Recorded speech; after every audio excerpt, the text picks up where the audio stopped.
God is trying to fight the battle with you, bro. He's not going to leave you on the sidelines to fight a battle by yourself.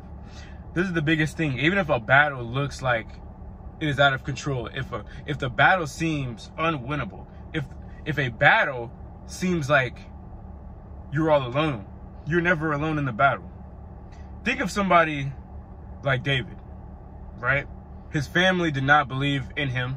He was just seen as a shepherd boy, a lonely shepherd boy who just tended to his sheep.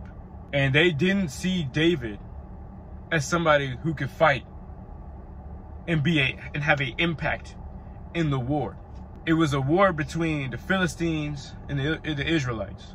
And let's be fair, David and them were outmatched. They were outclassed physically. Reading the word, David bought a slingshot and some stones. A slingshot and some stones.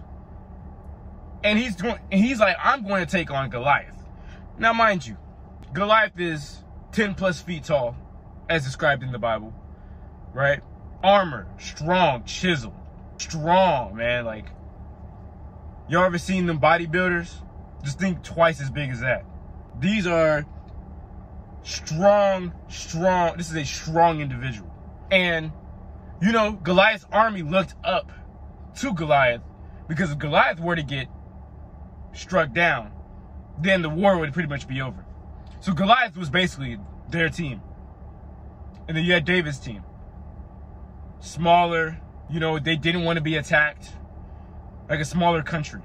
Here's the thing about a battle like this. In retrospect and in plain sight, you can say that the war is already over. Goliath's team has already won. But this is what you don't realize.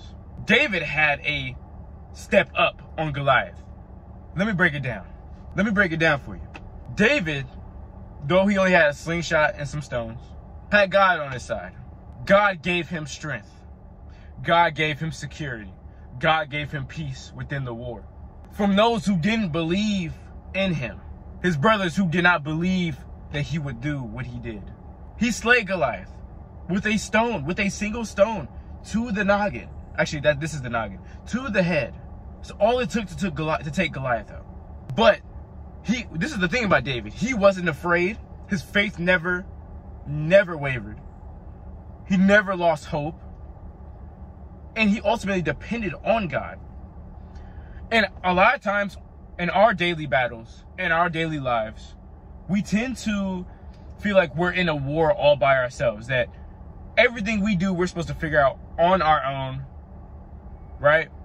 On our own time, and in our own way. And I'm here to let you know, like, look, bro, you have to learn to not depend on your own understanding, to not depend on your own willpower and your own drive to do what you want to do in this life. Or any battle that you're experiencing, or any trauma, anything you're trying to fight against, anything you're trying to get over. You have to learn that you cannot fight your battles and expect to come out on top just all by yourself. Yes, you're going to have to go through some storms, and it's going to feel dark, and you're going to feel lost. But God was always with David. The Lord was with David. David knew this. That's how confident David was. And because David had God on his side, they won the war. I'm here to let you know, bro. The wars you fight cannot be won by a single individual.